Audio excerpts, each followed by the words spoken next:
নিজের ওমরার জন্য জমানো সব টাকা বন্যার্তদের সহযোগিতায় দান করা বাংলাদেশি সেই শিশুর মানবিকতায় মুগ্ধ হয়ে তাকে হজে নিয়ে যেতে চায় পাকিস্তানি স্পোর্টস এজেন্সির সিইও। বয়স মাত্র 9, পরে চতুর্থ শ্রেণীতে। 3 বছর ধরে জমাচ্ছিল টাকা।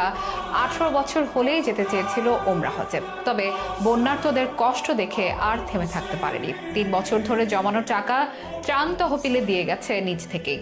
বলছি চতুর্থ শ্রেণীর শিক্ষার্থী শাহিদের কথা। তার শরীরটি ছোট হলেও যেন হৃদয়টি বিশাল। তার এই মানবিকতা এই বয়সেই অসহায়ের প্রতি নিজের ত্যাগ নজর কেড়েছে বহু মানুষের। মুহূর্তেই তার উদারতার গল্প সোশ্যাল মিডিয়ায় হয়ে যায় ভাইরাল। দেশ ছাড়িয়ে পৌঁছে যায় আন্তর্জাতিক অঙ্গনেও, প্রশংসায় ভাসে সবখানে। তবে তার মধ্য থেকে পাকিস্তানের এক স্পোর্টস এজেন্সির সিইও দিলেন অন্যরকম সুখবর। নিজের হজের জন্য জমানো সব টাকা দান করা মহৎ হৃদয়ের এই শিশুকে পাঠাতে চান হজে, করতে চান তার সব ব্যয় বহন।